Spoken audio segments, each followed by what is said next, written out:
زندگی کا ہر لمحہ نہایت قیمتی ہے، جس کا اندازہ قیامت کے روز ہوگا۔ اس بندے میں کوئی اچھائی نہیں جس کو تعلیم حاصل کرنے کا کوئی شوق نہیں۔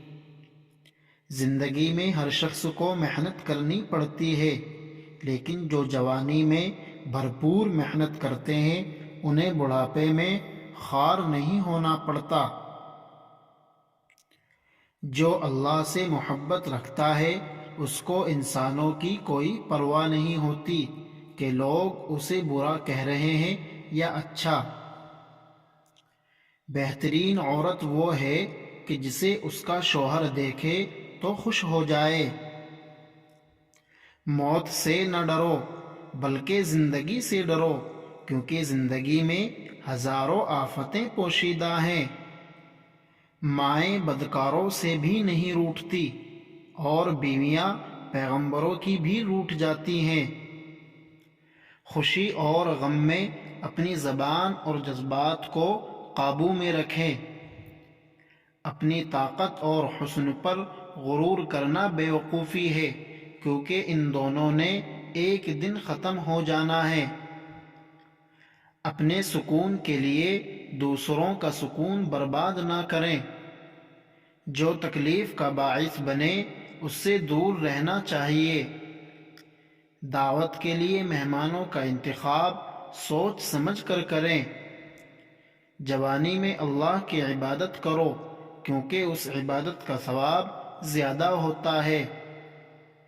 جو شخص ایک جگہ سے دوسری بار دھوکہ کھائے اس سے بڑا بیوقوف کوئی نہیں۔ دوسروں کے لیے ہمیشہ اچھا سوچو تو آپ کے ساتھ بھی اچھا ہوگا۔ اس عورت سے زیادہ خوبصورت کوئی نہیں جو اپنے رب کو راضی کرنے اور اپنے خاوند کی عزت کے لیے پردہ کرتی ہے۔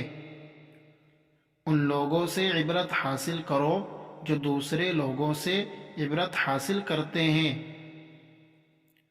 راحت و سکون صرف اپنے نفس سے دور رہنے میں پوشیدہ ہیں۔ وقت کی پابندی انسان کو کامیاب بنا دیتی ہے۔ دوسرے سے مدد مانگنے سے آپ کی ضرورت تو پوری ہو جاتی ہے، لیکن عزت ختم ہو جاتی ہے۔ رزق دینا اللہ کے ہاتھ میں ہے، اس لیے رزق کے لیے صرف اسی کے سامنے ہاتھ پھیلانے چاہیے۔ جھوٹ انسان چاہے جتنا چھپا لے لیکن سامنے آ ہی جاتا ہے۔ سختی کرنے سے رکے ہوئے کام جلدی مکمل ہو جاتے ہیں۔ دشمن ہر جگہ موجود ہیں، اس لیے سوچ سمجھ کر قدم اٹھائیں۔ حاصل وہی کرتا ہے جو کوشش کرتا ہے۔ کسی مسئلے پر بحث کرنے کی بجائے اس کا حل تلاش کریں۔ والدین کی بات مان کر آپ فائدے میں رہتے ہیں۔ دوسروں سے امید لگانے والے ہمیشہ نا امید ہی رہتے ہیں۔ آخرت کے لیے محنت کرو، تمہارے دنیاوی کاموں کے لیے اللہ ہی کافی ہے۔